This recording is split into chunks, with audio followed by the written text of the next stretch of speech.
안녕하십니까. 저는 주부사 목장 아내미 자매입니다.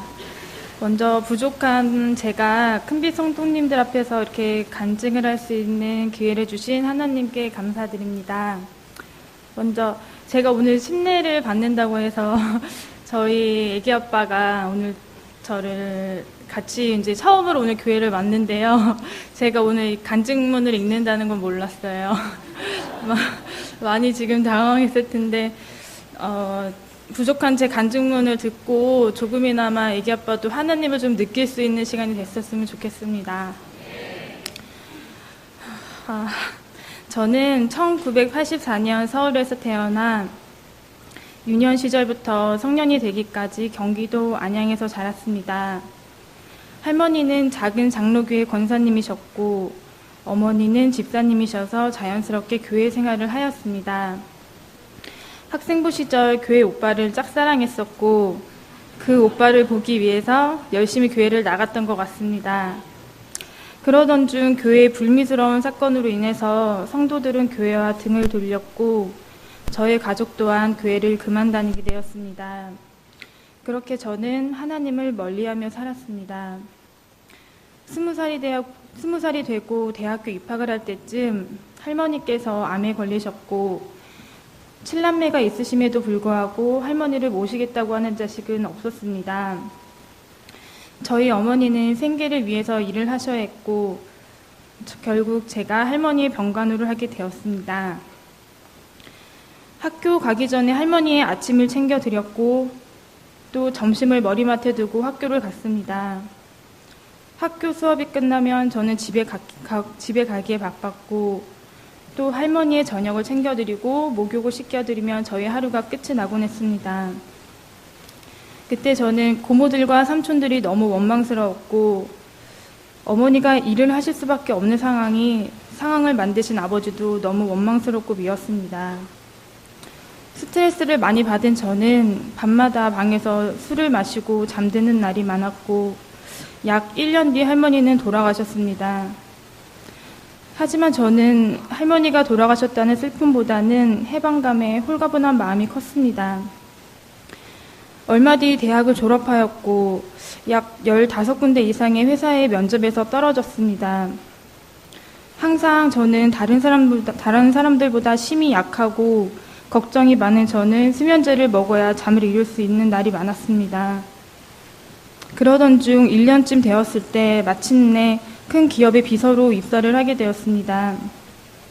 나름 인정을 받으며 일을 하였고 잘난 것도 없는 저인데도 불구하고 콧대가 높아졌습니다. 몇 년 뒤 우연히 한 직장에서 지금의 제 남편을 만났습니다. 회사에서 인정을 받는 남자였고 저 정도의 남자라면 나를 행복하게 해줄 수 있겠다라는 생각에 제 나름대로의 계획으로 저를 좋아하게 만들었고 계산대로 결혼에 꼴이 나게 되었습니다. 결혼 후 1년간 직장 생활을 하다가 남편은 이제 집에서 쉬라며 사표를 건의하였고 결국 그만두게 되었습니다. 얼마 뒤 저희에게도 천사 같은 아기가 생겼습니다.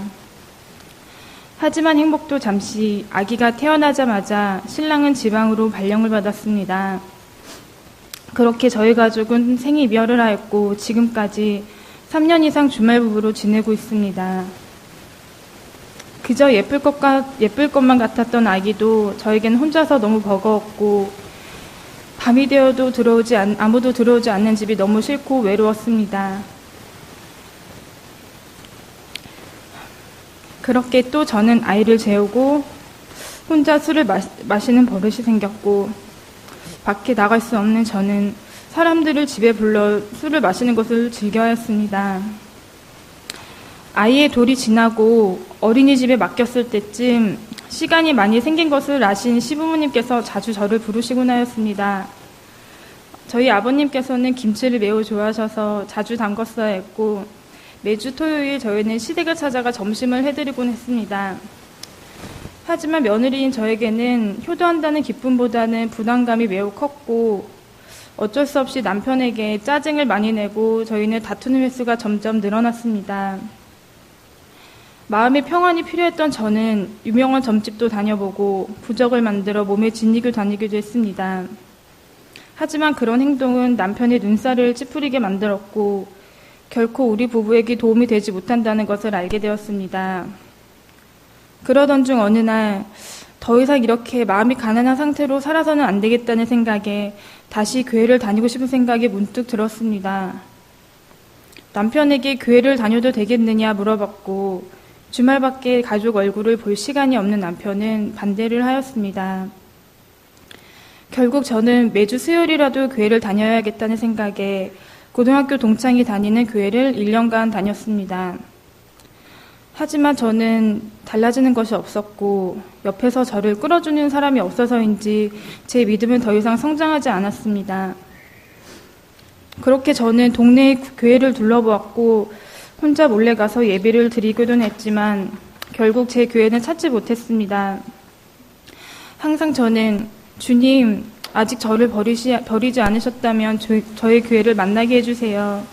마음으로 항상 기도를 하였습니다.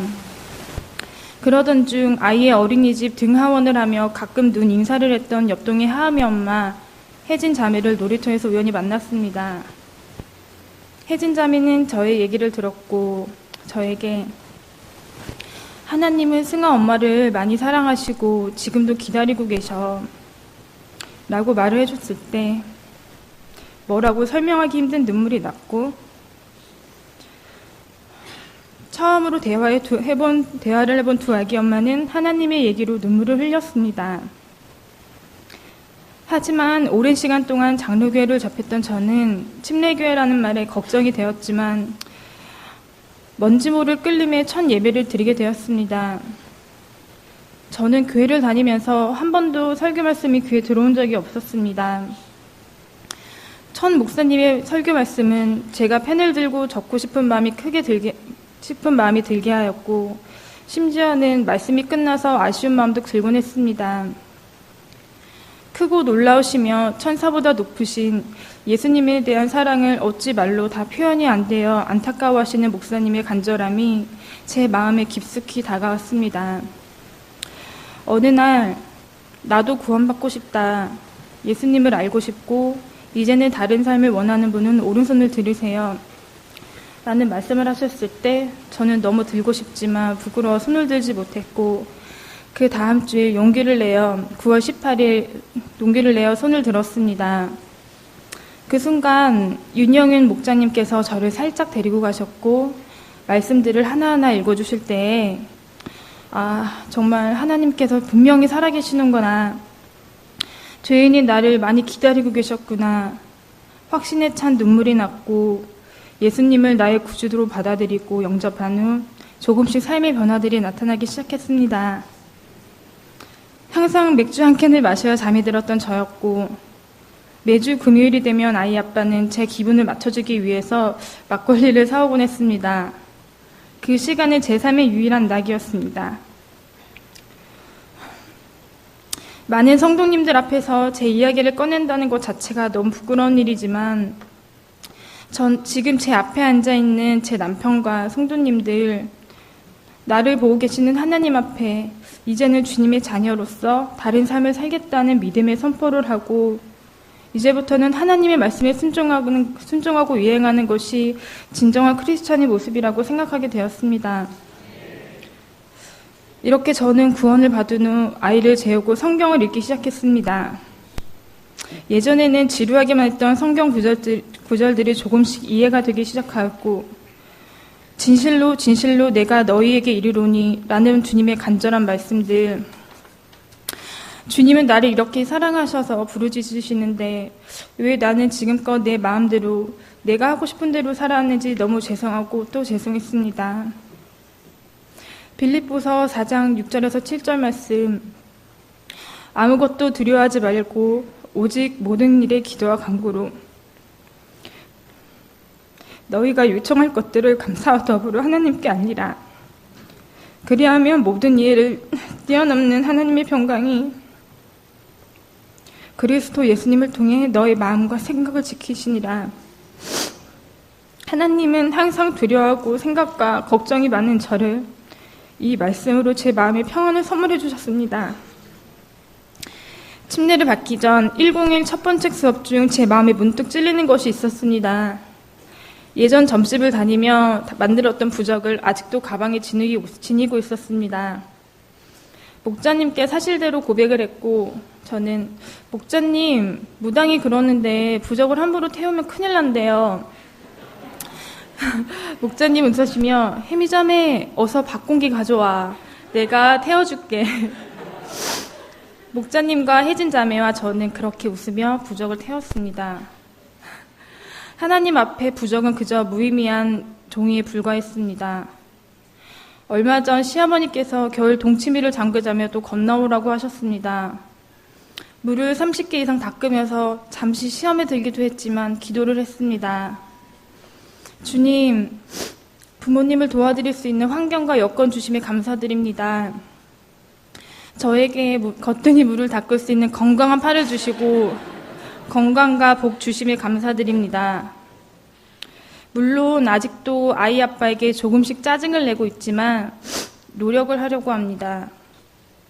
이렇게 저는 제 삶의 가치관이 조금씩 바뀌고 있고 매사에 불만과 부정적이었던 제가 긍정적으로 바뀌고 있다는 것을 조금씩 느끼고 있습니다. 항상 친구들이나 동네 아줌마들과 커피숍에서 수다를 즐기는 무미건조한 시간을 즐겼던 제가 하나님의 크신 사랑으로 수요 예배와 주일 예배를 통해 날마다 말씀을 먹고 매주 월요일 목장 모임으로 많은 것을 얻어가며 다시 갓난아기 에서 주님이 원하시는 자녀로 성장해 가고 싶습니다. 너무나 좋으신 윤영민 목자님,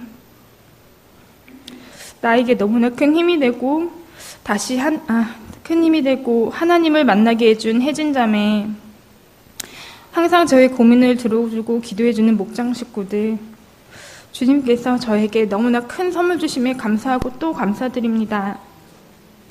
이제는 저도 큰빛 성도님들처럼 남편의 손을 잡고 더 나아가서는 시부모님의 팔짱을 끼고 주의를 섬기고 싶은 소망이 생겼습니다. 매일 친정엄마와 언니와 형부와 저희 친정 식구들을 위해 구원을 위해 기도를 하고 있습니다. 그리고 앞에 앉아있는 저의 남편을 구원을 위해 함께 기도해 주십시오. 앞으로 흔들리지 않고 천국에 가는 그날까지 주님을 내 주인 삼고 침례에 순종하며 날마다 성장해 가기를 기도합니다. 지금까지 부족한 저의 간증을 들어주셔서 감사합니다.